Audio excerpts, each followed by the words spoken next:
remember years ago, Geshe-Wantage, one point was commenting that he's a really knowledgeable geshe, really good geshe.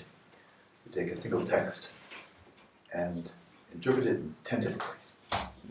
And each of them valid, each of them useful, relative to this person, this content, that content. Quite an impression on me, because he was a very erudite. His love of practice, but also just his love, he was like voracious. Really, he's voracious. Like, if he would ever have any spare time, he would just be over the texts. Just learning more and more and more. He just never stopped being a student. Always more to learn, always more to learn. And yet, it wasn't just as God. Nobody can fake. Try it. Go ahead, try it. Sit for 3 hours, cross-legged, without moving, and not be screaming. So, I'm not a good geshe, I'm not a bad geshe, I'm not a geshe at all. But in terms of this very sharp, simple approach that Panchen Rinpoche takes for Vipashyana, which I've not seen anywhere else. It may be everywhere else, I'm not very knowledgeable, but it really struck me in this one. You're familiar with it now, but I think you've all memorized it. And then as you're probing into, attending to the phenomenon in question, whatever you're focusing on, you're looking at how does it appear, how does it exist, and how are you apprehending it. Just so I'd like for there to be great clarity on this point, right? So you know exactly what the words mean. Because if the conceptual understanding is fuzzy, it's going to be very difficult to have a very sharp practice if your conceptual understanding is fuzzy, vague. So I think we should never, disparage or underestimate the importance of having a very clear conceptual understanding. Sometimes they say, my understanding is only conceptual. That's a good start. That's where we need to start, right? Understanding from hearing, and then reflection, and then you're ready. You have that crystal clear, very sharp, tested, like a blade you put on the fire, tested. Okay, now I'm ready to meditate. And so, one term there that readily invites multiple interpretations is this neruk, the way of being present, the way of abiding, the way of existence, nature of existence. And clearly, an undebatable point is that phenomena, such as David, for example, David exists, his way of existing conventionally, relatively, is as a human being and so forth, and as an ongoing stream of a sentient being who is caring about suffering and so forth, so as described earlier. And that just doesn't go away. No matter what we do, no matter what deep insight we might have into emptiness, it never negates that. David never disappears, never negated, is untouched, untouched. And so when we had that conjunction, just by the sheer sequence of the retreat, where we were looking into Panchen Rinpoche's teachings on Vipashyana, but in the morning we're practicing loving kindness, it just didn't seem to me on that occasion the most optimal to go for the ultimate mode of existence. So Brendan, for example, Brendan's ultimate mode of existence, that's easy, empty of inherent nature, has just purely nominal existence, nothing more than merely a conceptual designation.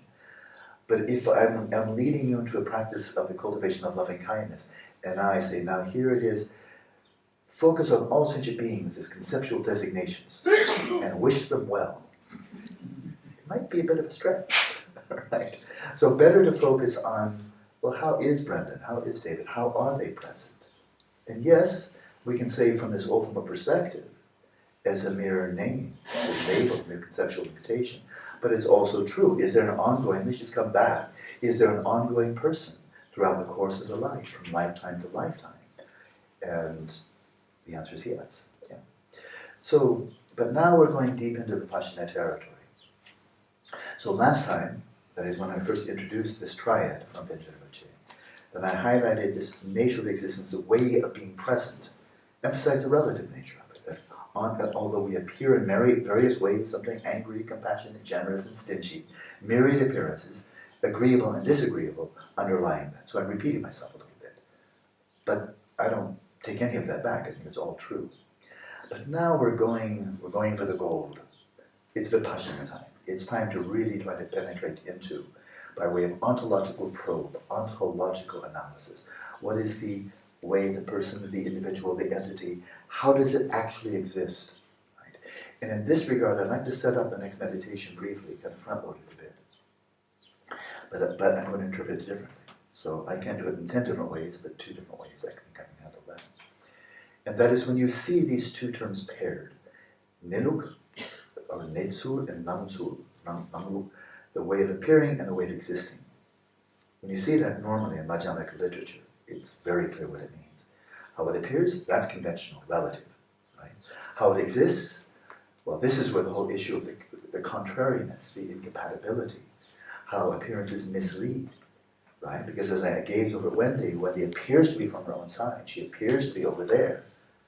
Big lie. Right? As His Holiness says very poignantly, when I saw him do this, it left a big impression. He said, especially you jab your finger, like that, especially if there's some attachment or anger, some mental affliction operative, and we start poking our fingers at people. When they didn't I tell you to clean up before yesterday, what's wrong with you? Something like that. When there's some energy behind that, right? That which you're pointing your finger at, that's what doesn't exist. Right there. He said, Zugutuksa, what you're pointing your finger at, that's what doesn't exist.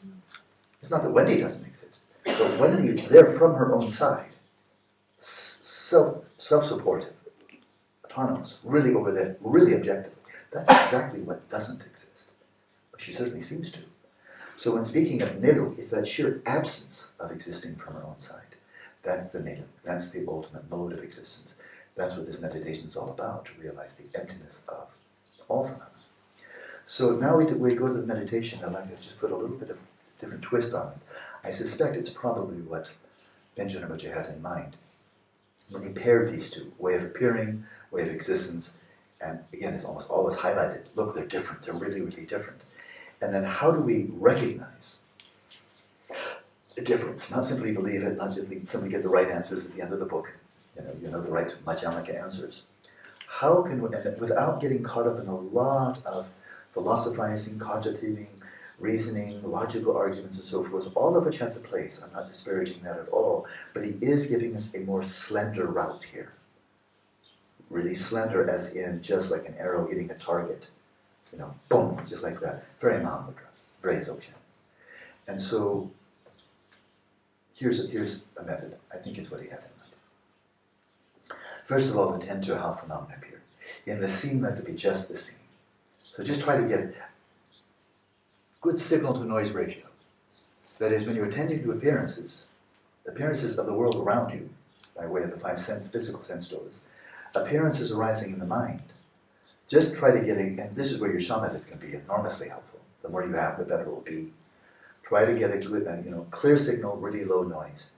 Just see what's appearing. See the appearances as appearances with as much freedom from additives as possible. Any type of additives at all. Just naked, right? So try to get a good take on that, like gacha. The Tibetan word is nyeba, ascertain that. But now, in the practice we're about to do, we're not going to suppress, or marginalize, or peripheralize the conceptual apparatus by which we're making sense of the world. So it's more in the mode of settling the mind in its natural state. Open the Pandora's box. If the mind want to talk, let the mind talk.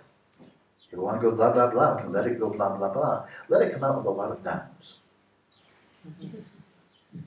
It's going to do it anyway, but don't make it shut up. A lot of nouns. Nouns refer to objects, right? Objects have qualities. They're out there, they're in here. It's people, it's trees, it's plants, it's thoughts, it's emotions, it's me, it's mind. Those are all nouns, which means they have attributes. And so, when we allow the conceptual mind off the leash and let it designate a way, as he keeps on saying, but he must really mean it, Panchen, from the state of equipoise. Remember? From the state of, he's always saying, you did get the shamatha, right? You did get it. You need that now. From that. You did do it, or you didn't skip it, did you? So from that, our best approximation, what can we do? We're here for 8 weeks and not for 8 years. From that, observe your objectifying phenomena. Not just seeing appearances, but seeing Wendy, seeing Daniel, seeing Brendan. They're not just appearances. They're people. Very importantly, they look back. Appearances don't look back. And so, as you designate, then this is where the really intelligent introspection comes in. This is where we're definitely into the Vipashyana territory. We're not just trying to stabilize the mind here. And that is, as you designate this or that, anything that comes up, and you can do it deliberately. You don't just have to wait for it to happen spontaneously. You can, from that state of equipoise, deliberately bring someone, something, some place, some object, or some subject to mind, a noun, bring it to mind, designate it, and then watch very carefully. You, first of all, almost like holding and working memory, you've got a clear sense of the way appearances are arising. They're just empty appearances, right? It's kind of easy to see that. They're just appearances. The color, the smells, the sounds, the tastes, the thoughts, the images. It's kind of like, yeah, they're just images arising in the space of awareness. They're just empty appearances. That's not too hard. It's when we start objectifying things, that's when the reification comes in. So when you do, when the conceptual mind does designate, here it is, you ready? Because this is part to remember. When you see that your mind, your conceptual mind is objectifying something, identify what's the basis of designation of the designation. Okay? So I said before, you remember, in settling the mind in its natural state, I said, it's enough. If I gaze over Maria's face, just as an analogy, I gaze over Maria's face, and somebody asks me, is Maria, do you know where Maria is? Yes, she's right over there. And that's perfectly fine. So that's enough. To see Maria, I don't really need to see anything more. I don't need to see her back or her right shoulder and so forth. Face is enough. It's a perfectly good basis of designation to say Maria's right there, right? That's fine. When you're settling the mind in its natural state, you're settling the mind by way of whatever comes up, thoughts, mental images, desires, emotions, space of the mind. They're all suitable basis of designation for the mind. But now we're not just satisfied with that. When an object comes to mind and you designate, then see what is the basis of designation. So right now when I look over Maria, I just naturally look at the face and then I naturally say, oh, there's Maria, right? But then when you're doing this in meditation, then note, here comes a really important point, note, her face was my basis of designation for designating her, by which I identified her. She's there. And her face is completely empty of Maria. You could take every atom of the face, collectively, individually, the shape, the colors, and so forth. You could do a full-scale, total, complete analysis of her face. And nowhere in any aspect of the face, individually or collectively, will you find even the tiniest trace of a person. The face is empty of Maria. The basis of designation, this is a crucial point, the basis of designation is totally empty of the designated object. As a cairn, a pile of stones, is totally empty of a person. Right? He said that, right? As a striped rope is totally empty of a snake. The appearance is empty of anything you impute upon it. That doesn't mean, though, that Maria doesn't exist, but right now we're distinguishing that there's a mode of appearance, it's an appearance of a face. I just designated, oh, there's Maria over there. I know. Apprehend means, how do you identify? How do you know? What's your way of identifying? The mode of apprehension. So it can be perceptual, but it also can be conceptual. Where is she? Oh, she's right over there. I remember Maria. That's conceptual, embedded in the conceptual framework. And so, note, again, you're in the scene, just the scene, mode of appearances. Then note how you identify whatever comes to mind, any noun, it could be a verb for that matter. And then, know the basis of designation. And holding in mind that, yes, I am apprehending Maria. I'm not delusional here. I'm apprehending someone who does exist, so that's not delusional. But now, how does Maria exist? Well, she's not there objectively. She's not there from her own side. And the basis upon which I designated her, identified her, imputed her, named her, is completely empty of Maria. Just as when you gaze into reflection in a mirror, and the mirror is 2 meters in front of you, and you see the reflection 2 meters behind the surface of the mirror. There's absolutely nothing there, 2 meters behind the mirror, that in any way corresponds. I mean, there's just nothing there at all. It could be granite, it could be anything, but what it is totally empty of that reflection. There's no reflection there, and yet you can photograph it. And the camera lens will tell you, that's where it is. That's a remarkable one. I discovered that one. Millions of people know this, but I discovered it when I was 20. Photographing. I was in Germany and was photographing very close to the surface of a little pool outside of Göttingen. And I was focusing in with my lens 6 inches away from the surface of the water. And I was focusing in on the reflections of the trees on the far bank. And I wanted to get the trees in focus. And lo and behold, I was starting at 2 feet or 6 inches, and then, oh. I'm looking right down there, and the image is 40 feet away. Quite a surprise. And that's where the trees come to focus when you snap the shutter. That's where they're focused. They appear there. In a manner of speaking, they are there. You can photograph it. And of course, there's no image down there. In the mud, 30 feet below the surface of the water, there's an image. I don't think so. And yet, that's where it is. And it's not anywhere else. So there's the point. It's clear? How things appear, that's straightforward. But you do need to get a clear signal. Because if we don't, and this is where bare attention comes in. This is where the Vipassana movement is so popular, for good reason. This bare attention, just be aware of whatever's coming up, here and now, non-judgmental. They're trying to get a good signal. That's valuable. It's not yet Vipashyana, and it's not Shamatha, but boy, it's laying the good groundwork. If people would actually move from there, they would really head out on the path. If they stay there won't be any path at all, generally speaking, unless you're Bhakya, and you're something special. And so, mode of appearances, got that. And then observing the basis of designation, whenever you identify anything, including your mind. Now we're not going to be satisfied. Oh, I saw a thought, that's good enough, I saw my mind. No, your thought is not your mind. A thought's a thought. A thought isn't a mind. An emotion isn't a mind. The space of the mind is the space of the mind. It's not the mind. Otherwise it wouldn't be a quality of the mind. And it's called the space of the mind.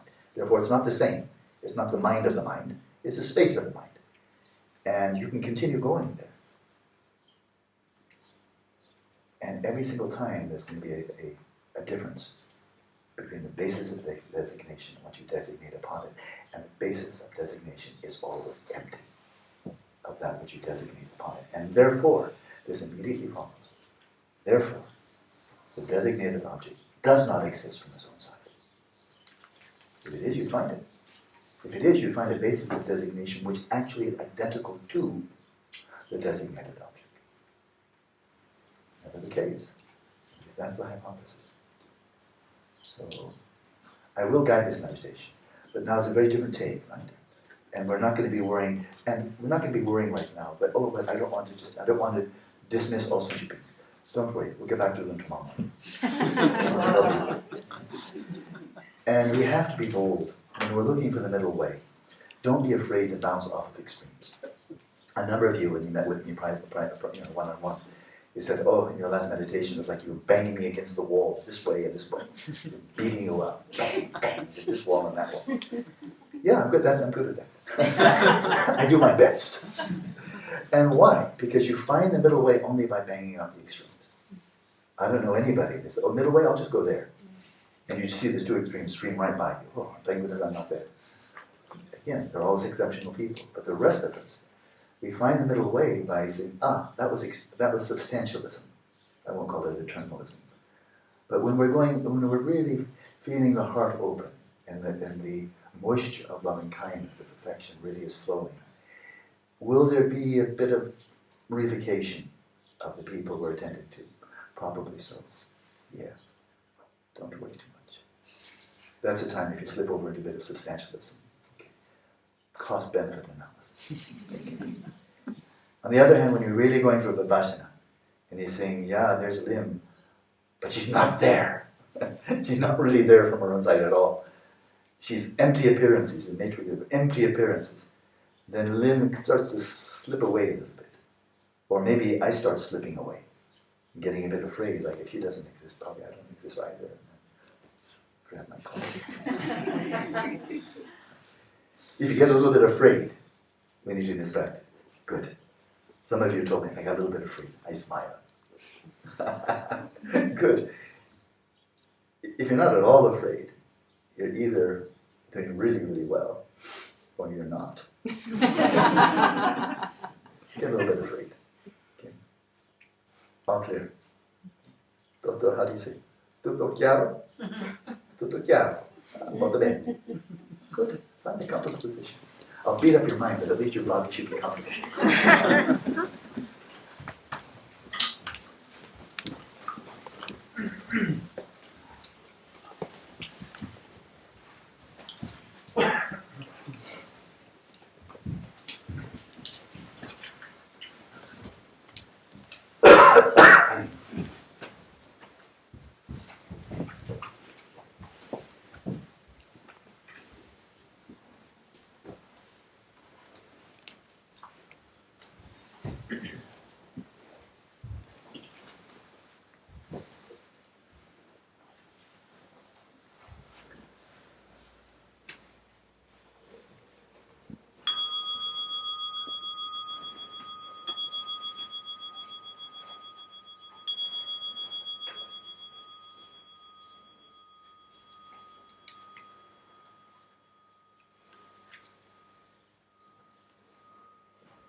As if you're a pilot getting into a cockpit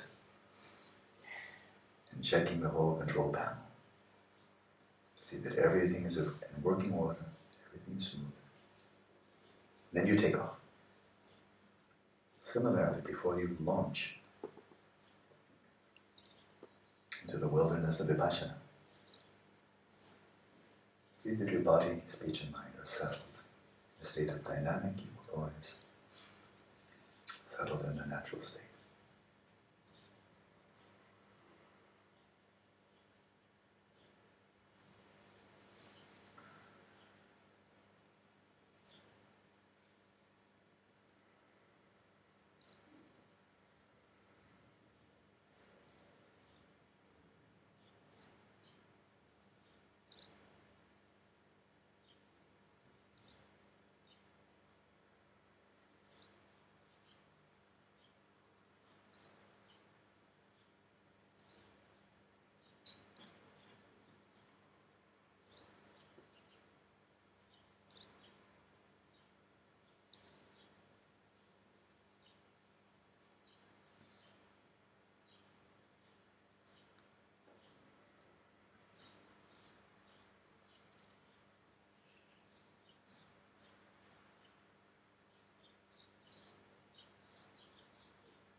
From that still point, awareness simply resting, but with no vector, no directionality.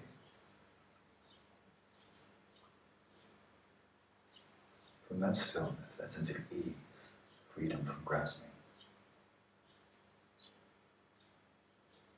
Clear signal, no noise.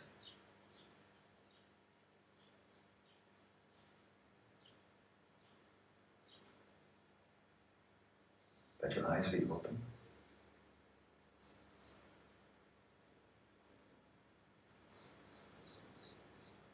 And let's briefly follow the scenic route that the Buddha led Bahia on. Direct the full force of your mental awareness to the visual field. And in visual appearances, let it be just visual appearances.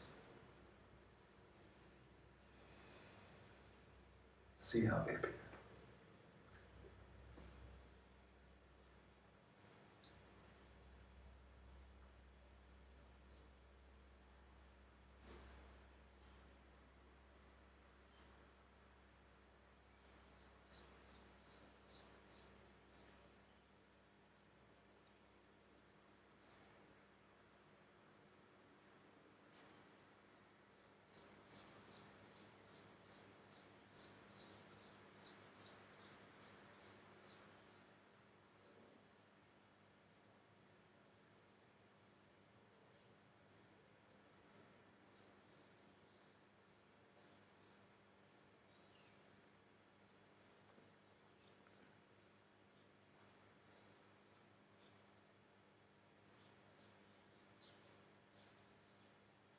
Turn your attention to the auditory field.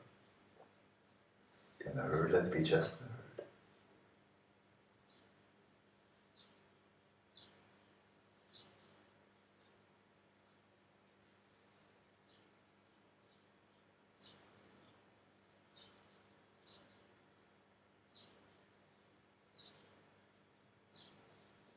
It's like we're running multiple cinemas simultaneously now.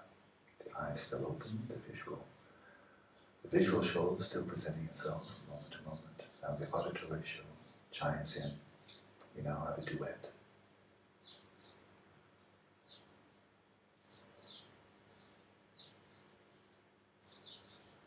Non-overlapping shows. You don't hear any colors or shapes. You don't see any sounds. Turn your attention to the tactile field. You don't hear any tactile sensations or see them, but observe the felt, let it be just the felt. Tactile sensations arising in the space of the body.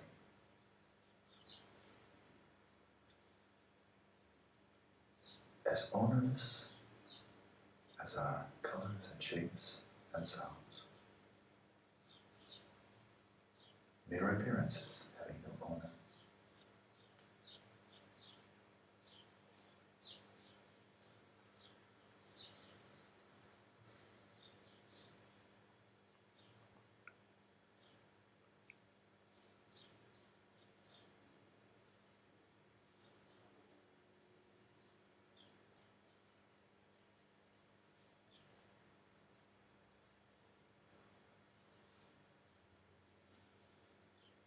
You don't overlook smells and tastes, probably not much signal there. Direct the attention now to the space of the mind. Whatever appearances arise within this domain. Now have a quartet, visual, auditory, tactile, and mental.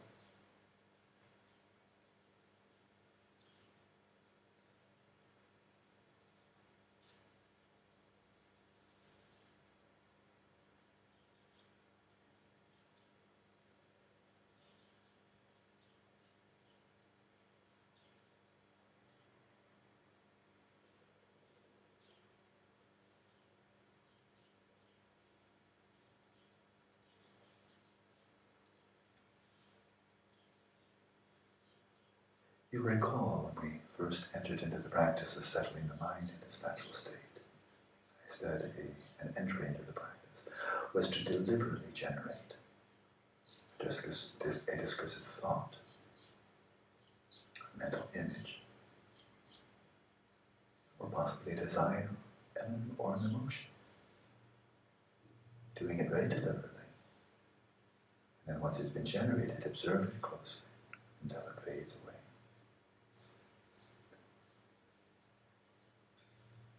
Now we move into Vipashyana territory. So to start this, do something very easy. Deliberately think of anything you like. Bring someone or something to mind from the surrounding environment.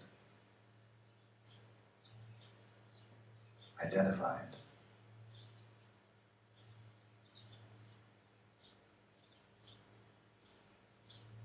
And now with precision, identify the basis upon which you've imputed this person with me. Distinguish between the designated object and the basis of designation.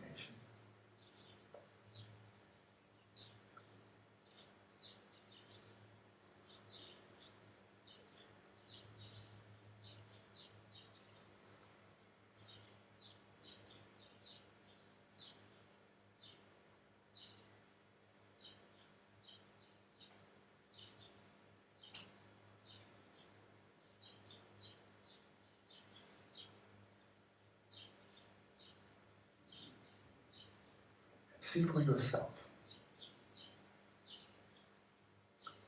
Was the designated object already there? Did you simply give a label to what was already there objectively? Was it there in the basis of designation?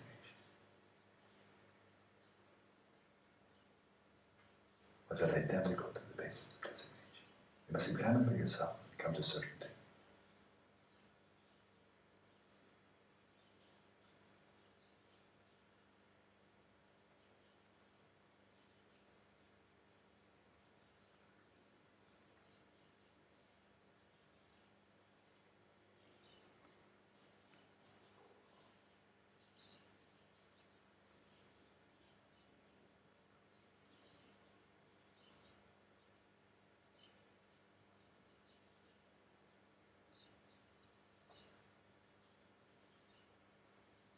And if that basis of designation is completely empty of the object you've designated upon that basis, does it not follow then that the designated object doesn't exist there? It's empty of such objective, inherent existence. It's purely a designation, having only a nominal status. And that's how it really exists. Is it true or false? You must examine for yourself until the clarity, certainty comes to mind.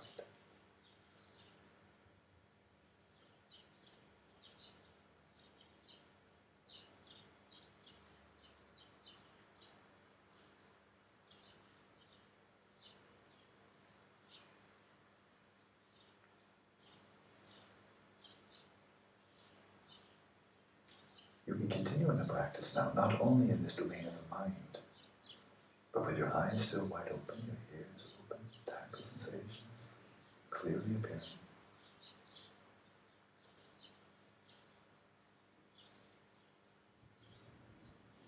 See how the mind identifies objects in the visual field, the auditory, the tactile. Note how you apprehend, how you identify, how you know these objects that come to mind. And what this means is identifying the basis of designation, identify the designated object, see whether they are the same or different, and if they are different, see whether there's a designated object is already there in the basis of designation, or whether that basis is utterly empty of the designated object. Let your mind roam freely now.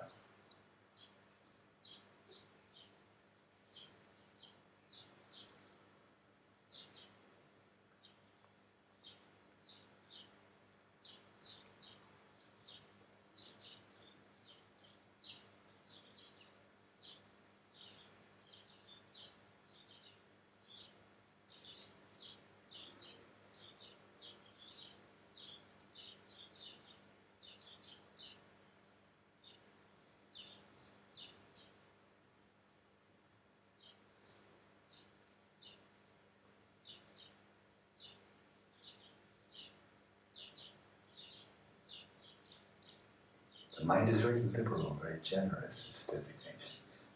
It designates objects in the visual field, the auditory, the tactile, and the mental. Within the mental, it may designate objects from the past.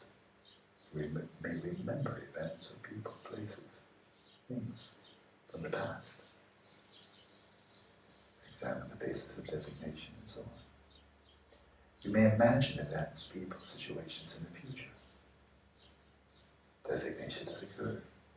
Examine in the same way. Each time, distinguish between the mode of appearance and the mode of existence, and the rule of designation.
we quite rightly say that we're engaging in this meditation with our minds. We're putting our mind to this, our mind to that. So now we turn this same ontological probe in upon the mind that is aware.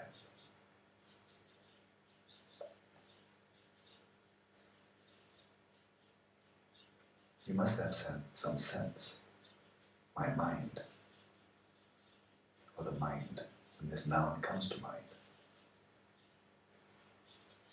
And it does many times.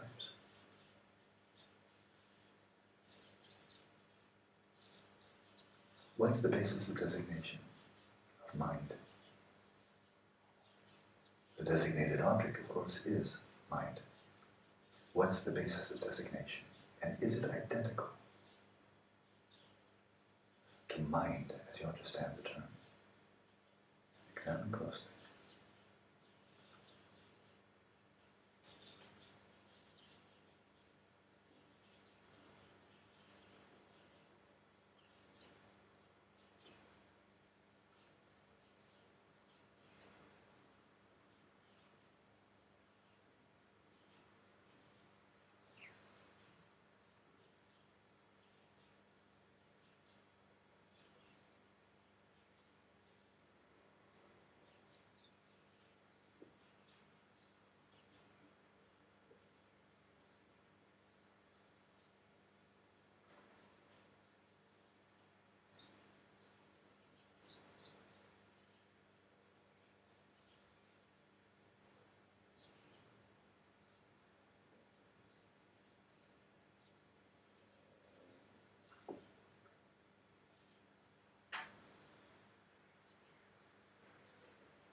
Then we have this term we're all familiar with. It's meaningful, makes sense to all of us here. All of us listening by podcast. The flow of awareness, the stream of consciousness. We've been resting in it, observing it. So there's a noun. Consciousness. Spread out over time, the stream of consciousness. It's a noun.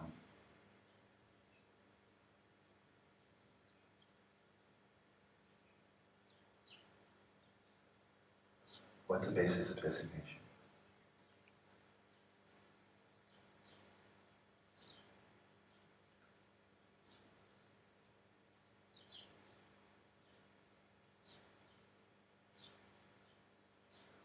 You know what the right answer should be. The basis of designation should not be identical to the object designated upon it. But is that the case? Have you now finally found something that is inherently real, truly existent?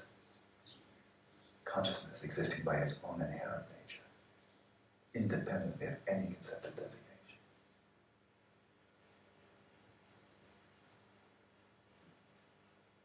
Is it so or is it not? Examine the basis of designation upon which you impute consciousness or stream of consciousness, and examine closely. Are they the same or different?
You are the meditator, are you not? You're the one doing this practice. You're the one resting to your best ability in meditative equipoise.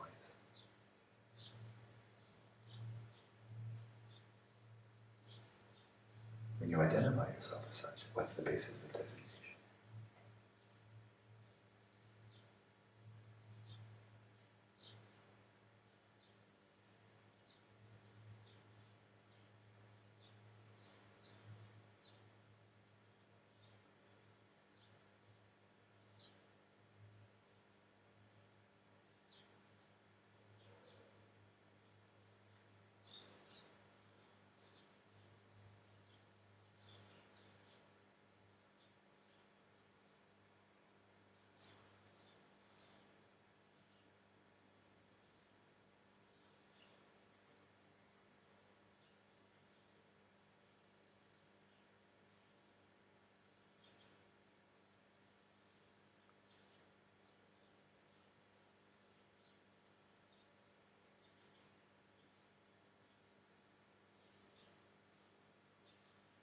When some insight arises into the emptiness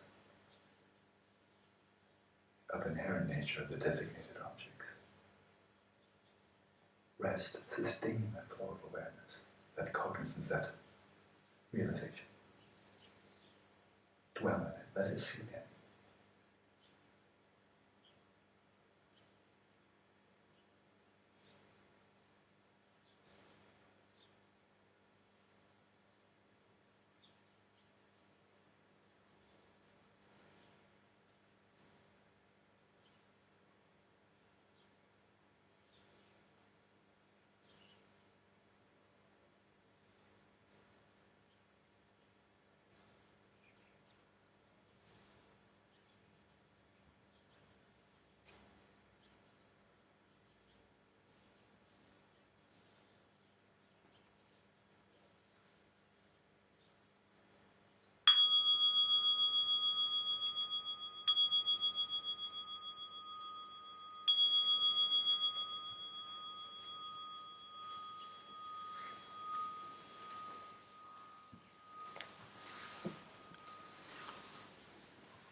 it occurred to me that something obvious, and that is that there are different ways of viewing other sentient beings. A few more specifically. While identifying oneself as male, female, Brazilian, German, what have you, identifying that, and probably realigning, because that's what we do. I'm over here. In this case, American male, California. Stanford PhD. Viewing that, and of course that's true as far as it goes, but then realign it. So that's what we do. I'm over here. You don't have a Stanford PhD, right? Realign. And joking aside, but just basically reifying oneself as a human being over here. Then it's very easy, it happens, especially when we're in the thralls of attachment or anger, mental afflictions, to simply objectify other human beings, and let alone other sentient beings, animals and so forth. Objectify them, what has been called the I-it relationship, right? The I-it relationship. Very, very cruel, right? To view another sentient being, human being or otherwise, as an it, as having no more sentience than an eyeless care. That's very cruel, right? Because it's denying the very existence, the integrity, not only humanity, the sentient beingness of others. That's why, so much passion. Sometimes it's ridiculous, I think. I look like a character, like a cartoon, when I keep on so vehemently critiquing scientific materialism. Because they're doing that all the time. You're a brain. You are a brain. You're a body. But the brain isn't a sentient being. And the body isn't a sentient being. And your mind is just an emergent property of matter. That's not a sentient being. So, to my mind, it's worse than racism. Racism tends to target a group, skin color, ethnic background, religion, what have you, and cordon those people off. You are merely animals. You are not really human. You're subhuman. And then any kind of brutality is okay, right? In the slave trade, it was just unimaginable what these good Christians would do. It defies imagination. Like, how could they? Well, very easy. There's an answer to that question. They dehumanize them. They don't have feelings like us. So it looks cruel, but don't be upset. It looks like they have feelings and emotions like us, but it's not true. They're really just animals. And this is right in the current where Descartes was still very powerful. Animals don't have feelings. Animals don't even have consciousness. And that's 400 years ago.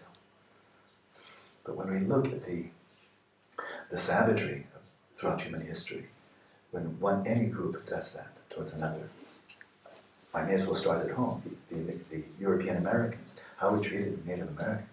Unbelievable. Well, that's because they're savages. Right? They're savages. They're not like us. They're animals. They're just really animals. That's what philosophers of mind are telling us all the time nowadays. You're just an animal. You're just a product of evolution. They are saying to all of humanity what the racists said of the Native Americans, to the blacks, to the Chinese, to any other minority group that they kind of felt negative against. Irish, Scottish, Italians, and so on. And as soon as you've done that, it's no holds barred. You can do anything. That's why such passion arises in me.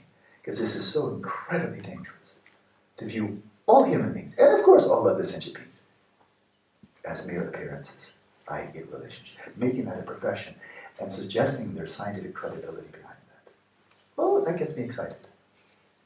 That gets me going. Because I adore science. I hope that's obvious by now. I'm about to quote some science pretty soon. Paul, with such respect. So, that's really savage. That's so dehumanizing. But it's beyond dehumanizing. It's de-sentient beingizing. It's really treating sentient beings, ants, rodents, birds, reptiles, and so forth, as having nothing more than, I feel no qualms at all about slapping. I can spit on it, I can stamp it under my heel. An eyeglass care, I have no qualms at all. No problem. I'm not hurting anybody. It doesn't matter. My head hurts a little bit. It doesn't hurt at all. No problem. So that's really awful. It's really grotesque. I would just try to find stronger and stronger adjectives for this, because it allows any type of savagery. It allows everything. Just as I've had no qualms about ripping this to shreds, cutting it to pieces, burning it, torching it. No qualms. No problem. Why should anybody care? Now imagine imagine that's a sentient being. We've been doing it a lot. You know? So moving beyond that type of catastrophic, malevolent dementia, operating out of simple, okay, let alone the joking business about standard and all of that. Just, I'm a human being, I'm American, I'm a man. Okay, that's safe, that's okay. But then you're not American, you're not a man. And so, but I'm attending to, as I look over at Wendy, I'm attending to Wendy. And I'm attending to someone and I can see it's very, very strong, very clear. Somebody's looking back. She's not a brain, she's not just a body, she's a human being, I'm a human being. She's not me, because I'm very different, but I recognize something coming back. So now I have to take that seriously. Right? Martin Buber called the first one I-you relationship. That is just like so toxic, you can't even find a word big enough. But now it's an I-you relationship. But it's polarized, but at least for heaven's sakes I'm acknowledging you're there. And somebody's looking back, right? I'm reifying myself, I'm reifying Wendy, but if she looks like she's in pain, any normal person would come back, oh, Wendy, what's wrong? Are you in pain? It looks like you're really having trouble there. Can I help? You know, that's just normal. That's where I have no reason to block. You know, she's subhuman or can't stand those Brits, you know. No problem, no barrier coming up. So if I see her apparently in pain, just do the natural thing. You don't have to cultivate it. Just do the natural thing. Are you okay? Do you need help? Just totally natural, right? Spontaneous. Because there's no barrier there. It's an I-you relationship. Reified myself, reified you. I'm aware that I'm acting courteously, you know, kindly, empathetically. That's good. That's a step in the right direction. Right? But this point here that I'm really emphasizing, attending to someone and having the sense they're looking back. They're at the center of their mandala. The center of their mandala is over yonder. And the center of my mandala is over hither. Yeah. So in other words, saturated by dualistic grasping. Right? But nevertheless, boy, is that better than an I-you relationship. Just, and you can see the little better. Still delusional. But, boy, is it not like that. Right?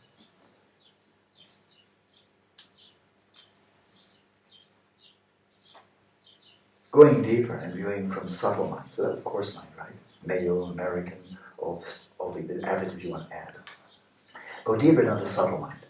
Imagine viewing such beings from the continuum of subtle mind. Now the commonality is much, much deeper. Because Wendy's subtle mind is very similar to mine, much more than her body being similar to my body. Some very obvious differences. But you go to subtle mind, oh, the differences are not so evident at all. And moreover, my body doesn't look much like a lizard or a fly or a hummingbird.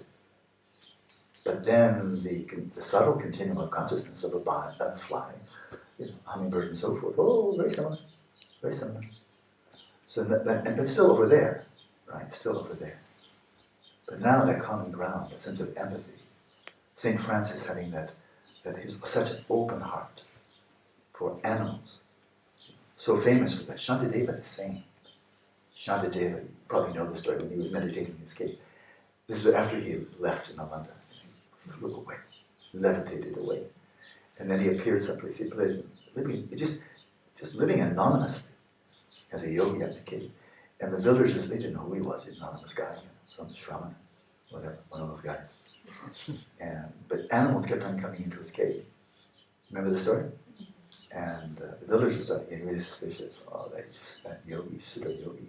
Animals are coming in, he's luring them in, he's eating them. This guy was butchering all the animals that came into his cave. So they went to, you know, because shaman shouldn't do that. They shouldn't be carnivores, killing animals. So they went in to kind of accost this yogi that was devouring collecting animal bones all over the place. The animals were there with him. They just gathered around, like coming to one fire on a cold beef. So for those really with great depth, like St. Francis, like Shantideva, the animals get it. The animals get it. You know, here's no danger. All those other human beings, they're going to be dangerous. This one is okay. So that's deeper. But still, a very important point, there's someone looking back. I hurt, that person hurts. If I speak harshly, that person will hurt. Hurt just like I hurt, you know? very dualistic. But what a breath of fresh air. As opposed to let alone being a materialist, just being aloof, indifferent, and egocentric, and really not being concerned for the well-being of others, just kind of bullying on one's way through, regardless of whether you may call yourself a Christian or Buddhist. In a way, who cares, because you're just treating other people like it's. And that happens when the mind is dominated by craving, self-centered attachment, and so forth. But now, let's go deeper. We can only do this imagination unless you're very real. But imagine you cut through. You see the emptiness and inherent nature of your own subtle kingdom of consciousness. See, that too is empty. That too is not really over here. And you see that, you cut through that, which means, of course, that the subtle continuum of consciousness of Wendy, or Maria, and so forth, is not really over there. And you cut through that. You cut through that to pristine awareness, to Rigpa. And you're dwelling in Rigpa. And you don't have to close your eyes. You can't open your eyes when you're dwelling in Rigpa. That's the idea. Eyes closed, eyes open, on the cushion, off the cushion. Your practice is simply very simple. Don't do anything and continue to maintain that view, resting in Rigpa at all times. Your practice now is extremely simple. It doesn't need to be complemented, balanced with anything else. Because you're resting in ultimate bodhicitta. Relative bodhicitta will come out, no worries. It'll come out for free. This is a perspective that is now completely transcending all dualistic grasping. So there is now no notion. I'm viewing from over here, and you're over there. If Martin Buber knew Dzogchen, then he would call this the I-thou relationship, where the sense of intimacy, the sense of affinity, the sense of non-duality is there.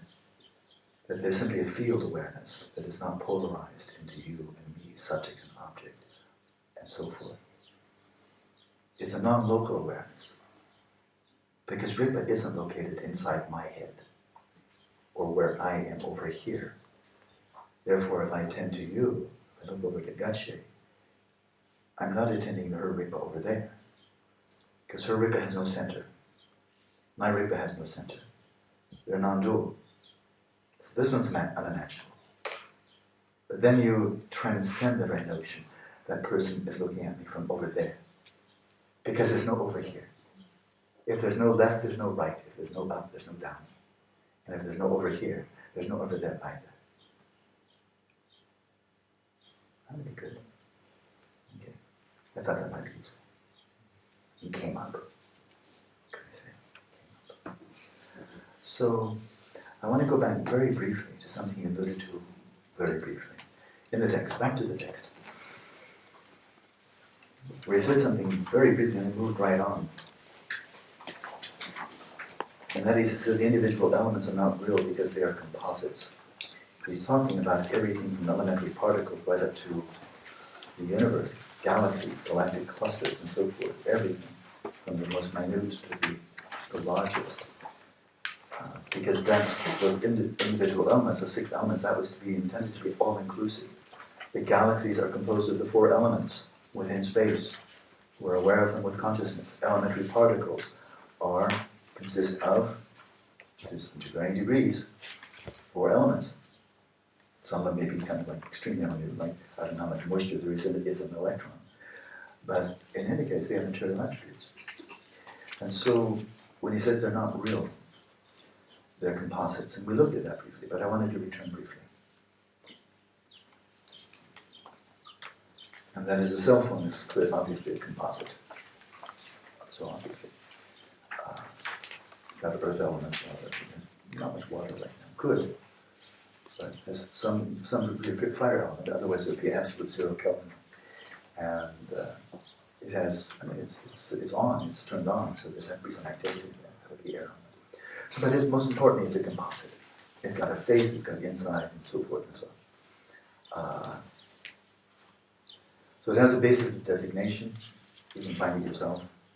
Am I holding a cell phone in my hand, yes or no? Look at the basis of designation. When you identify correctly, you apprehend that I am holding a cell phone in my hand. And then you can examine the basis of designation. Is that a cell phone? And I'll be very certain that it's not, but you can decide that for yourself. Right? But here, if we were reading this from the 19th century, one might very well, very reasonably, very intelligently say, I get your point, but your point is trivial. And that is, okay, the cell phone, definitely. The cell phone as a cell phone. This is clearly a label, and it's imputed upon an aggregation of particles, of molecules, elementary particles, and so forth. There's energy in there as well. It's turned on. Energy in there as well. And so, yes, the notion cell phone, smartphone, iPhone, these are just names. They're just conceptual constructs. And they are being imputed upon what's really in my hand. And what's really in my hand is not by its own intrinsic nature, a cell phone, etc., etc. But from 19th century, like 1870, for example, right when psychology began, they can say, well, that's all true, but you're missing the point. And that is, there is something that's really here, in my hand, really here, regardless of what you think, regardless of what you call, all this fancy business of conceptual designated objects and basis of designation. There's something that just kind of like superficializes everything you're saying here. And that is what's really in my hand, objectively, inherently, absolutely real, is there are material particles. You can call them anything you like, but there are material particles, there are atoms here. And there's energy there, so there are fields generated, electromagnetic fields. Let's say it's post James Clerk Maxwell, so what, 1879 or so. So okay, we have a notion of fields, and that electromagnetic fields, they demonstrate wave properties, very well known by 1880, 1890. And that's what's really here. Now you can call it anything you like, I don't care what you call it, but there are molecules here, there are atoms here, and before long, by the turn of the century or so, they started to identify electrons. I think that was 1910 or so. J.J. Thomson, I believe it was. So elementary particles are cropping up in the first decade, 2 decades of the century, 20th century. And that's what's really here. And they're inherently existent. So all these larger configurations of trees, how is a tree different from a bush? When does the tree become a tree? When does a seed germinate into a sprout? I'm sorry, but you people have just gotten caught up in your head so much. You've lost touch with reality. Because what's really there, from the seed germinating to the sprout, and so forth, I don't care whether you call it a seed or a sprout. That's just a manner of speaking. What's really there is molecules, atoms. And if I throw a seed at you, it's going to hit your forehead. And you can call it what you like, but I just threw an inherently existent seed at your forehead and it bounced off your inherently existent head. And that's because there's a certain density of the molecules in your head and the density of the kernel of the corn, and bing! And so that's how I disprove Madhyamaka, by throwing a kernel of corn against your head and watch it bounce off. Are we finished? So frankly, I'd say it would be very difficult to introduce Madhyamaka into the 19th century. Because I'd say this is just, you're doing what philosophers do, you get caught up in your heads with all this fancy jargon and so forth. But we physicists are dealing stuff that's real. Particles and fields. And you can call them anything you like, but they were there already and we discovered them. Then lo and behold, you come back to Buddhist philosophy and you say, wait a minute, I'm sure I've heard this before. Have you ever heard this before? That the configurations are merely conventional, they're relative. And some people may call this a doorstop, and some people may call it a paperweight, and some people may call it a telephone, and other people call it a camera, and other people call it, whatever. It's called Vipashyana. It's considered the most, frankly, the most primitive, the most fundamental, most simple, coarse, not refined, of all the philosophical schools in Buddhism. And what Vipashyana says, and this is the Abhidhamma, this is Vasubandhu and so forth, is that what's ultimately real here in my hand are the atoms that make up the entity. They're really real. Absolutely real. And the configurations, well, what configuration? When does a cell phone break? How much has to be there for it to be a cell phone? That's nominal. Is a broken cell phone still a cell phone? If I take off the face, is it still a cell phone? That's nominal. It's just words. But what's really absolutely ultimately there are the molecules. And it doesn't matter what you call them. how you designate them. That's all just airy-fairy philosophical shenanigans. What's really there are the particles. And then you say, well, what about the mind? What about the mind? I have moods, I have thoughts, emotions, and so forth. And when I look at the basis of designation, it's never the same. You say, yep, you're right. Yep, moods, thoughts, perceptions, image, and so forth. Yep, they're conventional too. But there's something that's ultimately real mentally, and those are the individual moments of consciousness, those pulses of consciousness.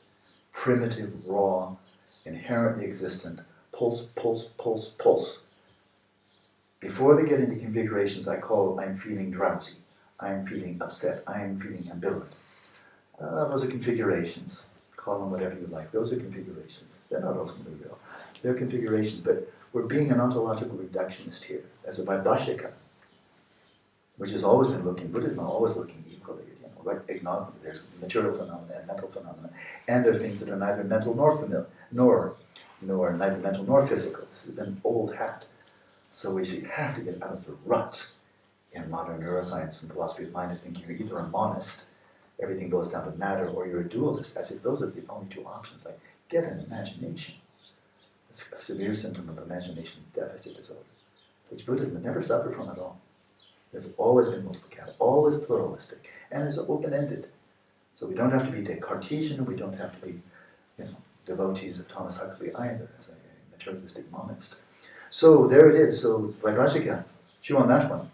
That what's ultimately real are individual moments of consciousness and individual atoms and all the configurations of them, moods, perceptions, emotions, blah, blah, blah, and tables and chairs and galaxies and so forth. They're conventional, but the raw nitty-gritty, the ball bearings of the mind are the individual kshana, individual moments, pulses of cognizance, of awareness. And what out there physically, individual atoms. It's Democritus all over again, except for Democritus was a materialist. And Buddhism never fell into that trap. So what do we do about that? That's why I'm so glad not to be teaching this in the 19th century. Because it would be all of science against us, and it looked like we're just doing weird stuff with our minds. So let's not read this from the 19th century, because that physics is completely discredited. Completely discredited. Nobody who knows quantum mechanics or relativity can, with a straight face, say, space, time, matter, energy, absolutely real, existing by their own characteristics, independently of context, like relative inertial frame of reference. Nobody can say that. Not if you're all informed. And if you study quantum mechanics, you're going to have a real hard time basically refuting it. It's gone. So let alone 20th century, let's go to the 21st century. And I'm now, when I cite quantum cosmology, I'm citing Stephen Hawking, Andre Linde, and so forth, John Wheeler, I want to very freely acknowledge, number one, there's just no question, these are absolutely world-class physicists, top drawer. And so that doesn't mean they're right, but it does mean this is not fluffy New Age physics. This is really mainstream physics. But does this mean that all physicists, all knowledgeable people working in the field of quantum mechanics, that they all agree with these statements? The top-down approach to history, the observer participancy that John Wheeler spoke of, do they all agree? Is this now consensual knowledge accepted by all knowledgeable physicists? No, no. They're intelligent, it's cutting edge. Cutting edge in any branch of science means they don't all agree. That's why it's called cutting edge. The consensus is on the backside of the knife. But the cutting edge is where there's still reasonable, intelligent, discerning disagreement. I've cited them because I think they're exactly on the right track, and I have deep, deep confidence in Madhyamaka and Dzogchen. That's what gives me my confidence in John Wheeler, not vice versa. Right? But are there assertions within quantum physics, for example, that are not controversial, that are on the backside of the knife, where there's widespread consensus, and not because they're all sheep buying in the same way, but because the evidence is overwhelming to people who are very well informed, have a sufficient professional acumen to be able to assess very compelling evidence. Is there anything like that? Well, of course there is. There's an enormous body of knowledge within quantum mechanics, where they say, well, this is non-debatable. And here's where we go into interpretation. Some people interpret this way, that way. Okay? So I'm going to now quote Anton Seinerman, people who know who know who's who within experimental physics, within the foundations of quantum mechanics, you know that there's just probably just nobody better. He now occupies Evan Schrödinger's endowed chair at the University of Vienna. He's been on the front page of Scientific American. He was the first one to achieve quantum teleportation, which is kind of a big deal. I hope he gets his Nobel. So you have to wait 20 years usually, but sooner or later. I mean, Higgs had to wait, 40 years, wasn't it? About 40 years from the time that Higgs, as in Higgs boson, he formulated Higgs, the boson should exist. 40 years later, when he's an old man, he kind of, want a Nobel Prize?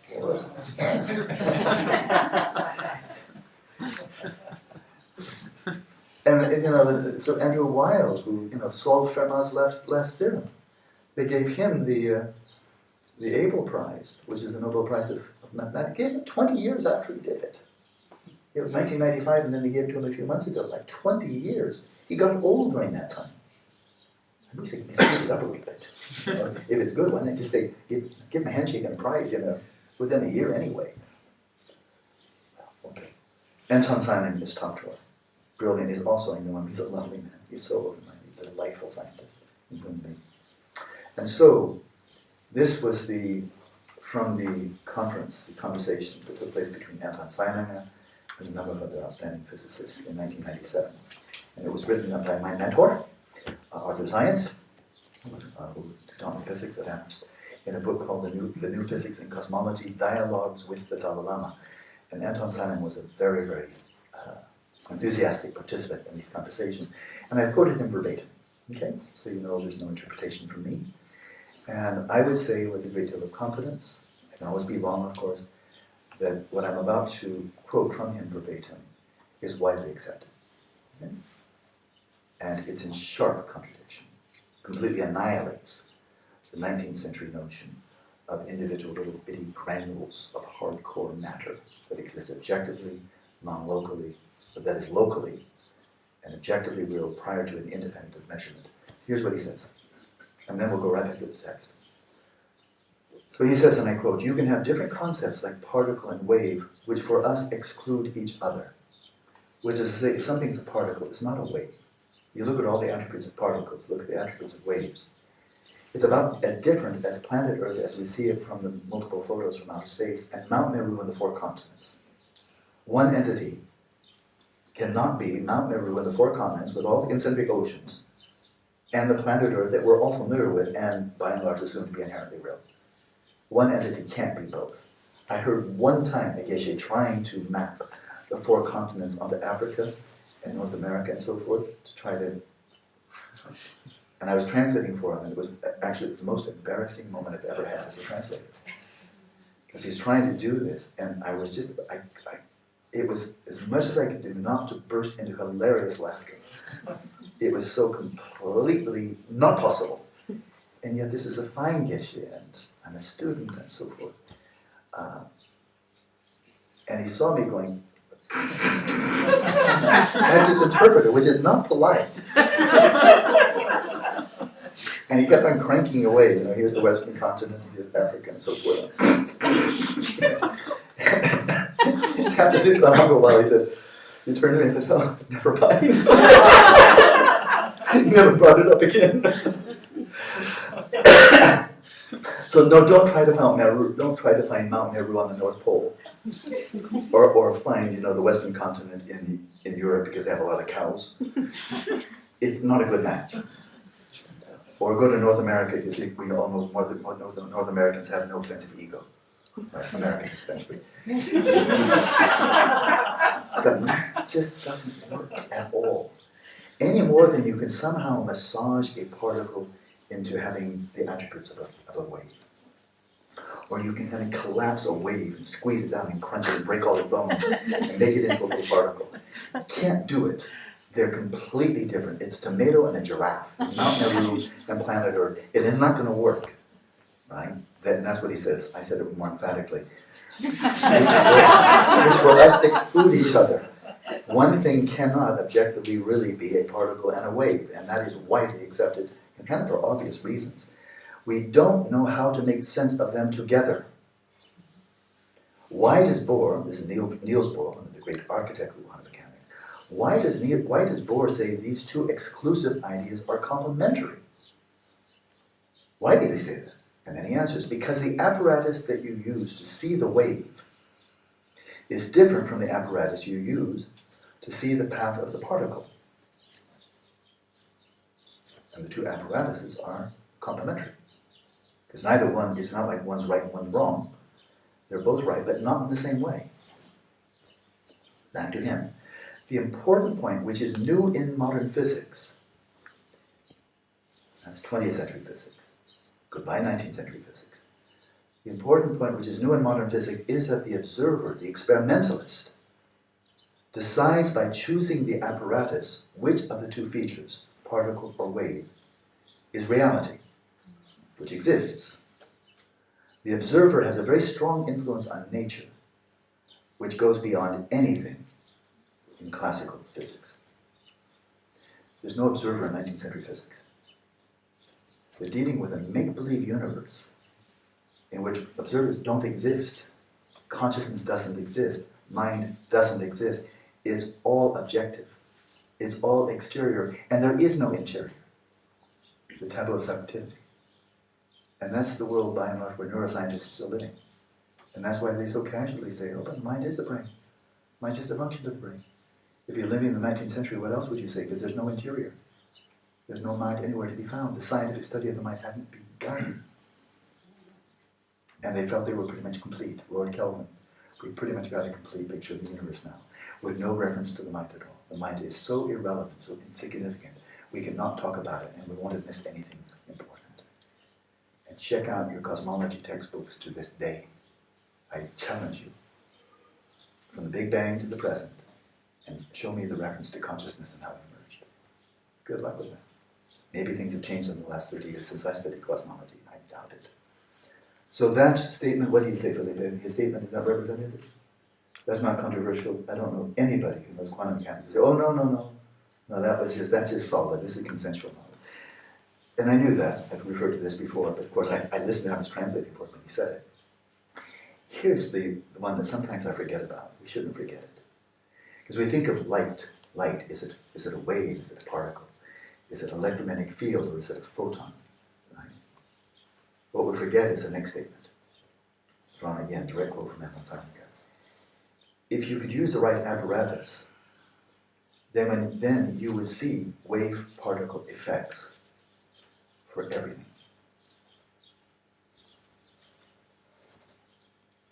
It's not just photons. It's electrons and protons and neutrons. It's atoms, it's molecules. He said everything. That's me, actually. Everything. So let's put this now, and as I finish with him. That's just mainstream. That's consensual knowledge. And moreover, the beauty of this is when he was telling this, and the Dalai Lama was so deeply impressed and loving it, then Anton's responding, he said he's a radical empiricist. I mean, he's really an intense empiricist. And when we had that conversation, I cited earlier, then Anton's invited him. As I said earlier, I'd love to bring you to my lab in Innsbruck, back then he was in Innsbruck, and I'd like to show you how we've empirically come to this conclusion. We have empirical evidence supporting everything I've said. This is not just some airy-fairy kind of theoretical stuff. He's purely an experimentalist. I can show you how these are unavoidable conclusions based upon the evidence. And that is when I said, yes, I'm coming. And then he took it, I was there, these two great men, and I was there and translating as he went from one laboratory experiment to another. That was so one of the highlights of my life. So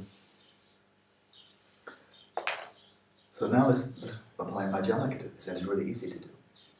You've got an apparatus that when used and you're measuring light, it shows unequivocally, beyond a shadow of a doubt, that light is a field, is a wave.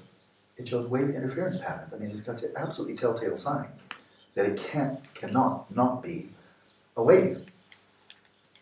Interference patterns and all of that. It's just nothing, you can't draw any conclusion. Like sound wave, waves in water and so forth, wave properties are there, wave interaction properties are there, cancellation and so forth, augmentation is there, it's nailed, it's certain.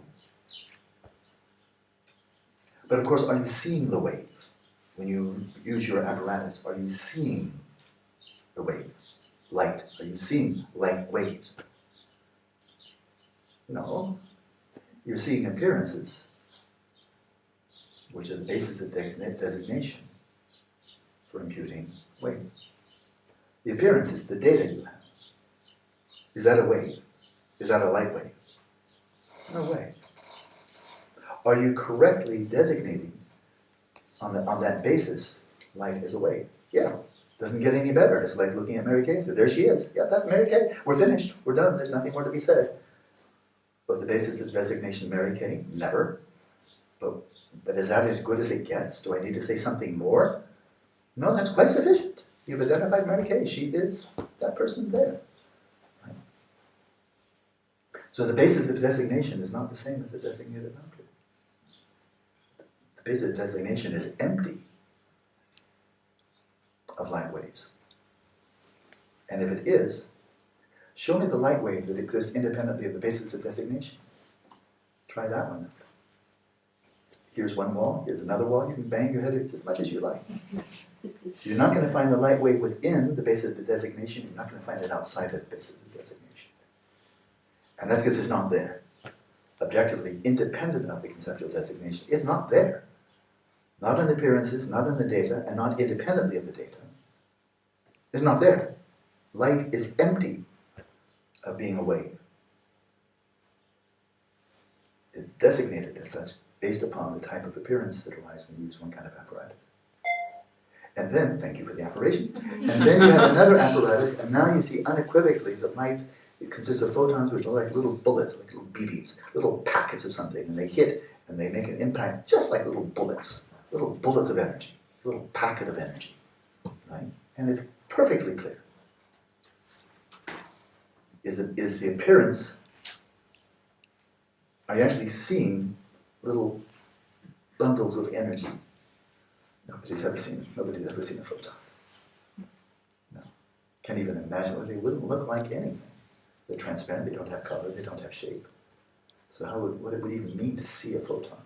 But you do have very compelling evidence, I mean incontrovertible evidence.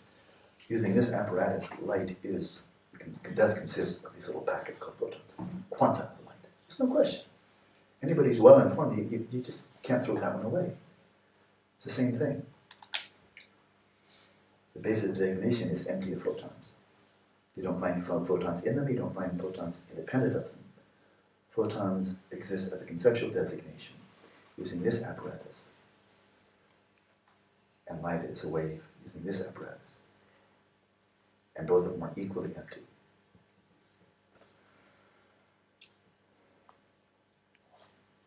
So it's a really good thing that we're in the 21st century. Because it's the physicists themselves that detonate the metaphysical realism of the 19th century. And they do it with empiricism. And in fact, it's not so obvious, because we don't have that many contemplatives who are achieving Shamatha and Vipashyana, and then demonstrating what can you do if you have that realization. We don't have, or maybe we have a lot, and they're hidden yogis.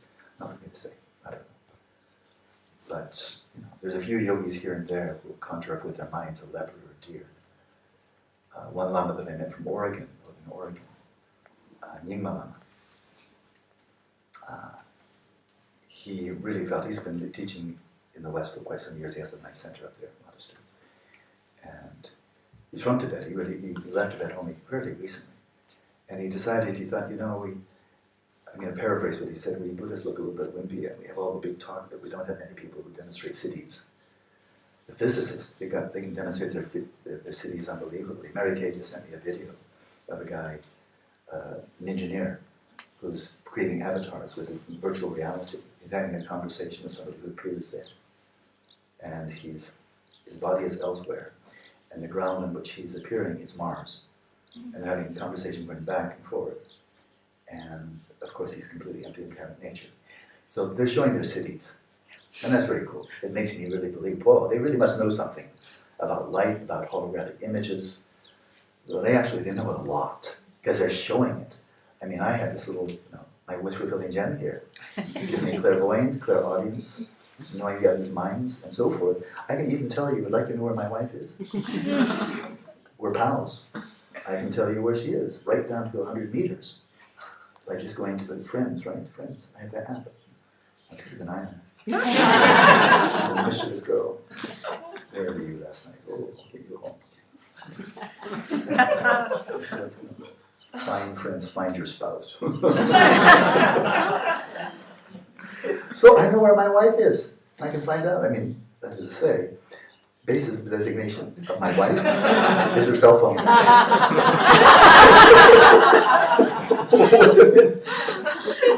Maybe that certainty is not quite so clear. So this Lama from Oregon was saying, I want to find some Tibetan yogis that can actually show that when you have insight, when you have some good, really powerful samadhi, and you have insight into emptiness, that actually you can show stuff, and not just give a really good Dhamma talk. You can show stuff, right, with an understanding of holograms, of light, of quantum mechanics, crucial for that. You can't do this without quantum mechanics. Then you can show stuff, and it's going to get more and more interesting as they come out with this virtual reality and so forth. They're showing their cities. It's amazing. It's wonderful. So I think I know I've told the story a few times. I'm rambling a bit, but it's kind of cool. That he went back to Tibet looking for some Tibetan yogis in great cities. And then he found one. He found one up there in the wildlands of Kham, eastern Tibet. And he's known as being a wild yogi. Wild yogi. So we found him. And he found him, and either he saw it with his eyes or he had it based on a very clear report that someone came to this yogi and the yogi pulled out a gun and shot him 3 times. He fell over dead. I'm laughing because after he'd done that, he brought him right back to life again. Unharmed, and the guy hopped on his horse.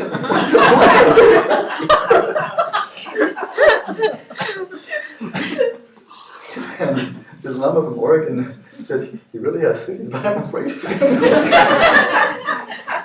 So I'm going to find another one that doesn't shoot so quickly. And so he did. He found another one. And I've told this story many times. Lama, and he's the one that burned holes in my skin 5 times, with a little kind of a sucker put into his mouth, heated it up to about 1,000 to 2,000 degrees, and then burned holes in my skin as he did a number of other people. It wasn't like he was just fooling around, like, let's find something to burn, like with a cigarette. It's a form of healing. And he's healed many thousands of people. They line up by the thousands when he goes to Beijing and Shanghai. And it's his wrathful mode of healing that he received a boon in the city from Shamatha. He demonstrated it. I saw him, but he did it on me. And it was very intense. And he's melting your skin with something that is about 2,000 degrees. And you feel it. And that's taking it right out of his mouth. And then putting the stone in your skin. It burns a hole in it. And you can see the smoke coming. It's all, I got it on the video. I'll see him again in June. A couple of weeks. He's coming to Los Angeles. I think he's going to burn me again. He said I needed it 4 times. So I'll come out like a leopard.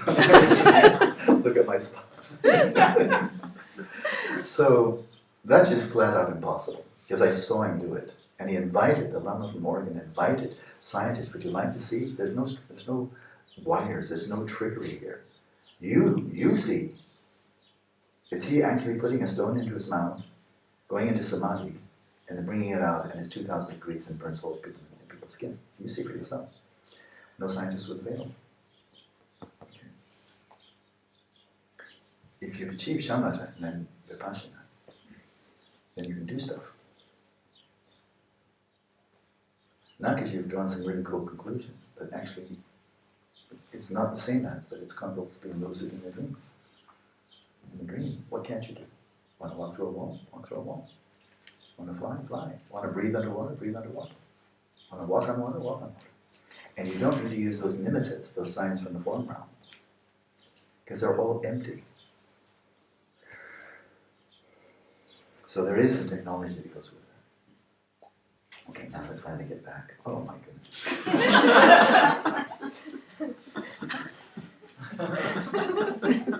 Let's read a little bit more. But he went through this so quickly They're not real because they're composites, like you all got that, right? But I figure, well, we should read that from the 21st century and see, pull it up. Vipashyana is wrong, classical physics is wrong. This makes the world a lot more interesting. Let's read this a little bit more. So, on the other hand, okay, so the last thing he said was about the basis of designation, going all the way down to the very subtle energy mind. Identifying the mind in order to determine the nature of existence of the mind. We did that. Then back to the root text. It's very good. I have to make a little bit of headway in the text. On the other hand, in that state of equipoise, we're back to Shamatha. Keeps on coming back to that. In that state of equipoise, the mind is an immaterial, clear vacuity, unobscured, unimpeded, where various things arise and proliferate. Oh, that's a clear phenomenological account. Boy, is that true. It is an unceasing stream of clarity and awareness, which I've translated as luminosity and cognizance. Tomatoes, tomatoes. This is all very familiar. This is what you witness. This is how the mind appears. This is how awareness, the flow of consciousness, appears. That's how it appears. Immaterial, clear vacuity, space of mind, empty, unobscured. All kinds of appearances arising, proliferating, dissolving back into space. And the awareness of all of that is this continuous stream of luminosity and cognizance. But then we have the mind that engages with objects. Okay, now we just covered awareness, right? Just what we did in the last session. We rest in awareness first, but then we allow the mind to conceptually engage, to identify, conceptually designate. The mind that engages with objects uninterruptedly. The mind that does this, it conceptually designates, there's an object over there, there's Wendy over here, I'm over here, and so forth. The mind that is not actively involved in conceptually designating reality, objectifying phenomena, that mind uninterruptedly appears as independent. Something is really over here.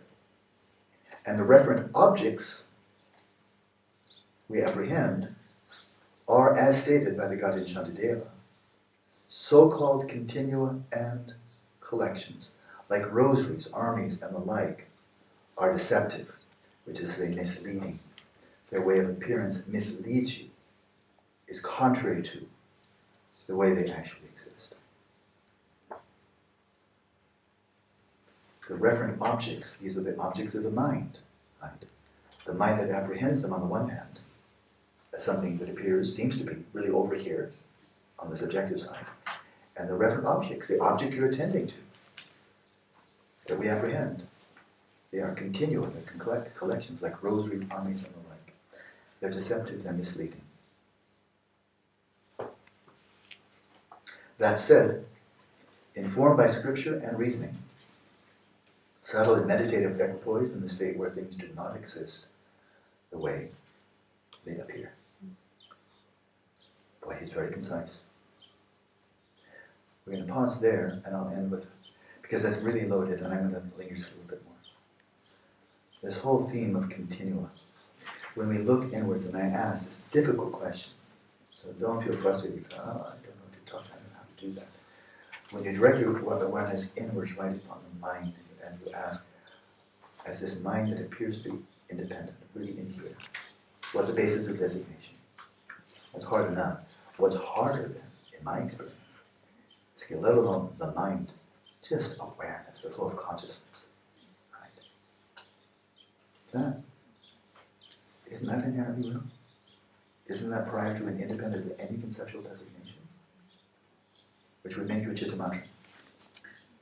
Because all that really exists then is just the flow of awareness and all the appearances of awareness, and that's it. There's nothing more. Elemental particles and all of that, things are just concoctions created by the conceptual mind imputed upon things that are immaterial, appearances to the mind. It's all just like a normal. But awareness, isn't that real? And awareness, of course, is a flow, it's a continuum, it's a stream, like rosaries. No, I don't have my rosary, but no bead is a rosary, right? But get them all in a continuum. Oh, there's my rosary. An army, just having a bunch of people in uniform is not an army, right? A bunch of people in uniform with weapons is not an army. It's just a bunch of people with weapons and uniforms. That's not an army, right? No individual's an army. Having a whole bunch of these people in the same place is not an army. It's just a bunch of people with armies and with uniforms and weapons. That's all it is. It's not an army. But there are armies. They certainly exist. They've been existing a long time. What's the basis of designation for army? The collection of guys in uniforms with weapons, and nowadays women as well. And so is the basis of designation is that identical to or different from the designated object. So these are two things in space. Rosary, no single bead. Having a whole bunch of beads in a row, that's not a rosary. A rosary is something designated upon, that which is not a rosary, basis of designation. But the rosary is not found in any individual bead or in the string or in a whole bunch of beads collectively. Not inherently a rosary. It's a designation upon something that is not a rosary. But what about when we take this to consciousness? Because that's what he's saying. The mind or the flow of consciousness. It's a continuum. It's a continuum. And here I'm going to linger just a bit more so I can feel the peace that I got you somewhere through the text. A little bit of progress. So, he quoted Shantideva. Well, the classic commentary to Shantideva's text, the Guided by the Central Way of Life, is called Panchen. And it's never been translated into English, but it's there in Sanskrit. And so my wife and I were translating the text from Sanskrit and Tibetan. We're the only people who translated from both languages. Then here's what the commentary says. Right to that verse. And it's very relevant to our practice, and then we can go. I'll let you out. Chapter 9, 101, verse 101. Wisdom chapter, of course. He said, and so the commentator here, quite a definitive commentary from India. The continuum of consciousness, like a series, and the aggregation of constituents, like an army and the like, an army, a rosary, and so forth. So we have, these are both composites, right? The army is composed of many people, weapons, and so forth and so on. And a continuum is composed, it's also a composite. The flow of consciousness is a composite, not spread out in space, but spread out in time. It's continual pulses, moments of consciousness. Okay? So, the continuum of consciousness like a series, and so on the one hand, consciousness, there's the subjective side, and the aggregation of constituents, so like a rosary, like an army, like an elementary particle, which also has parts, has constituent parts, like galaxies and everything else in the physical universe, all consist of composites. So now we have one extended in time, the other one is extended in space and time, are unreal. The continuum of consciousness, like a series, and the aggregation of constituents, like an army and the like, are unreal. The Panchen, in the commentary, reads, and I quote, a continuum, or in Sanskrit samtana, does not exist as some ultimately existent entity. Continuum is not inherently real. However, it has the form or appearance of a successive stream of moments that have arisen as the condition of causes and effects. That is, the continuum arises in dependence upon cause and effect. Each pulse of cognition is also conditioned, arises in dependence upon causes, produces its effect. It has the form of a successive stream of moments that have arisen as the condition of causes and effects because of the non-perceptibility of a distinct moment. So how is it you can say a continuum, the flow of your own consciousness, make it very personal? Let's not intellectualize this, you get lost in thought. Let the words just bring us the finger to the moon, right back to your own awareness. Your awareness of awareness, your awareness of the own continuum of awareness. And the assertion here is that this flow is comprised of individual, extremely brief moments of consciousness. And the fundamental units, the shortest pulse of consciousness is non-perceptible, of a distinct moment, of an individual moment. You know, linger there a bit longer if you don't mind getting technical. Won't be too long. This is not technical, but useful. Otherwise, I think we're not going to penetrate this. And that is in the classic Abhidhamma Kosha, the Indo-Tibetan tradition. When they speak of, they call it Dute-Kechima, the shortest moment of time, the pulse of time, pulse of, for example, consciousness. What's the briefness? Well, they say it's finite. It's finite. Conceptually, you can say, well, what's half of that? What's a hundredth of that? What's a millionth of that? Conceptually, of course, you can divide it as much as you like. But in terms of observation, phenomenologically, without just conceptually dicing and dicing. Phenomenologically, what's the briefest pulse? And they say it's 1/65th of a finger snap, the duration of a finger snap. Okay? So I did the obvious thing. How long does a finger snap take? About a tenth of a second. If you're a big, meaty person, big, fat fingers, maybe it's only a fifth of a second. If you're like Gyaltsen, it could be 1/20th of a second. Arriba, arriba! They're really fast, Wind people, they're very fast. So their finger snaps will be a bit shorter. But if you're kind of just ordinary like me, that's a tenth of a second. Okay? So if the basic unit, the most primitive, the shortest pulse of awareness, of consciousness, is 1/10 of a finger snap. Finger snap is 1/65th. 65 per second. Wait a minute, that's it. That's 60, what did I say? I got it right.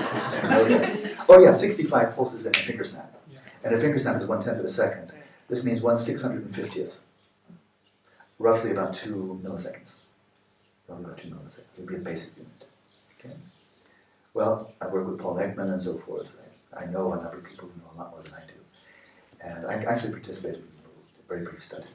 And from the last I heard, which is about 10 years old, what psychologists can ascertain, and they have got really good technology for this, that the briefest moment that you can actually ascertain something, and in the experiment that I was involved in, Paul would project an image on a screen, something really primitive, like a triangle, a square. Project it on the screen, so you're looking right at it, and they can do this with extreme precision, but something really primitive, square, circle, triangle, something like that. Project it and then they mask it. So if you don't mask it, then there's a repercussion effect in the brain, and it gets sloppy, smudged, it gets smudged. But they would flash it there for like 1/10 of a second, 100 milliseconds. And you pretty much, if you're paying attention, you probably get it. 200 milliseconds, you almost certainly, unless you get really drowsy, 1/5 of a second, you get it. Get to 100 milliseconds, 1/10 of a second. Some people get it, some people don't. Get down to 1/20th of a second, 50 milliseconds. That takes some training. Paul knows how to train people.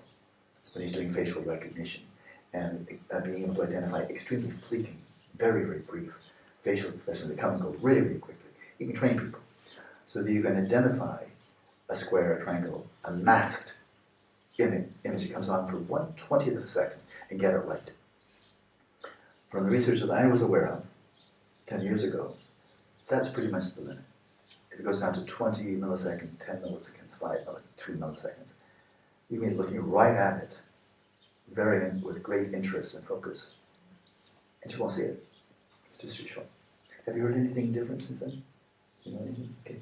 So it's right ballpark. It might be a little bit tweaked by then, but Paul knows what he's doing, and it was with a colleague at UC Berkeley. And so what that is called in Buddhism, it's called Gyaltsen in terms of consciousness. It's a moment that enables an activity to be completed. And the activities in question it was a square. They're not saying it, that's the exhaust after the event is taking place. But you actually recognized, as you were gazing right at it, 50 millisecond flash and masked. And you ascertain it. You just completed an action. You're able to distinguish a square from a triangle from wood. You didn't say anything at all. And so the moment that is required for an action to be completed, that's not set. It's not the same for everything. For example, if you're experiencing ambivalence or uncertainty, shall I go learn Tibetan in this place, or shall I just go into retreat? They both have merits. Shall I or shall I not? That's called uncertainty. Not afflictive uncertainty necessarily, but it's certain. I haven't made up my mind yet. This has certain advantages, this has advantages, this has limitations. To experience doubt as you're oscillating between two alternatives, that's a lot more than 100 milliseconds. Right? That could be a second, it could be 2 seconds, much longer. Square, 50 milliseconds. But the point he's making here, Panchen is making, Panchen is making, Shantideva is making, is that when you impute stream of consciousness upon the units that make it up, the units themselves are invisible. The individual units, those two millisecond bursts, if they weren't there, then you couldn't have a compilation of them, an aggregation of them, wondering, shall I or shall I not go to that, Tibetan language school? If there were no moment, then there would just be nothing happening at all, right? It'd be like an army with no soldiers, right? But it'd be like viewing an army from afar where you can't see any of the individuals. You can't make out one. But you can see, there's a large army coming over the hill, 10 miles away. Whoa, that's a big army. Can't see a single individual. But if there are no individuals, you couldn't see the army. You can't see the individual spikes of consciousness, but spread out over time, designate. So that's what he's getting at here. That the basis of designation, once again, is not identical to that which you're imputing upon it. The army is not the individuals, and it's not the collection of individuals. The very notion of collection of individuals is itself a designated object. When does a bunch of soldiers become a collection? How close do they need to be holding hands? Do they need to be tight, in a good cluster so you can bomb them easily? Or like good soldiers for how long? When they see the incoming artillery, what do? Spread out, right? Is a spread out army still an army? What if they've divided into three parts and they're coming in, get them from the flank, get them from the rear? Is it still an army? Now it's over here, it's over there, it's over there? Yeah. When did it become an army? It's some guys over there and some over here and up here. When did it become an army? Well, when you conceptually designated it as an army. Right? And they designated themselves as an army, that's why they're acting in coordination with each other. So it gets interesting, yeah? The last stronghold in this strategy, the last stronghold, when you're about to take the king, of this with chess, is that which you know most indubitably. Awareness. That's real. Whether I'm thinking or I'm not thinking, that's real. Appearances are real. But even when there are no appearances in our sensory deprivation tank, the perfect one, no appearances, there's something still real. Awareness. Until you check out. That's a noun. What's the basis of designation? And the basis of designation is empty of designated. And the chess game's over. Sarva shunya. Everything's empty. Equally empty. Final point on that one. Because the air is very thin, to be sure. But the whole issue of boundaries, demarcation. Where does an electron start? Where does the army end? Is it on the skin of the guy who's out on the flank? Is that where it ends? Really? What if he goes inside? Now where's the boundary? Where exactly is the boundary? You know it until you think about it, until you examine it. If you have two soldiers here, is the boundary between them? It's kind of like an invisible membrane. The guys on the outskirts, the space in between them. Is that what the boundary is, where there's nothing there at all? Well, boy, that's about as clearly imputed as you could ever imagine. Because there's nothing there at all, but you just decided that's where this army starts. What about when two armies clash in the old days, swords and bayonets and all of that? Now where's the army? When they're all mixed with each other, stabbing and jabbing and shooting and gouging and so forth. Now where's the army? Where's the boundary? Colors. Blue, Civil War, blue and gray. That's where your army is. My army's invaded your army. Oh, then it just got wiped out. Now I'm conceptual designation all the way through. Upside, downside, everywhere. Boundaries. The boundaries are conceptually imputed. The boundary of an electron, the gravitational field, it does have a gravitational field, it has an electromagnetic field. And it goes on in all directions. Where are you going to bring out your cookie cutters and say, okay, this is where the electrons start? The body seems to have a skin, but of course you're emanating energy, you're emanating thermal energy, you're emanating electromagnetic energy from your body. So where does your body start? Just because you see it? I don't think so. Why? That's just a conceptual designation. So when it comes to awareness, in our experience, almost invariably, awareness is always aware of something. Appearances, thoughts, images, colors, people, deer. Where's the boundary? Where's the boundary between awareness and not awareness? Because appearances are not awareness. Appearances are not aware of anything. Red is not aware of something. Right? Awareness and its objects. A stone of which you're aware is not aware of anything. You're aware of it, it's not aware of you. So whether it's a thing like a stone or whether it's a color or a sound, the sound is not awareness, you're aware of the sound. Where's the boundary? Where's the boundary? Between awareness, went this far, and then it's dark. Where's your boundary? Where's the boundary between awareness and that of which you're aware? The appearance or the object, either way. Where's the boundary? Because if you say awareness is really there, then you're not saying you're omniscient, right? You're not saying your awareness permeates the whole of the universe. That's not your experience. It must have some boundaries. Where's the boundary? If awareness is inherently existent, really existent, independent of conceptual designation, then it also has to have its own inherently existent boundary.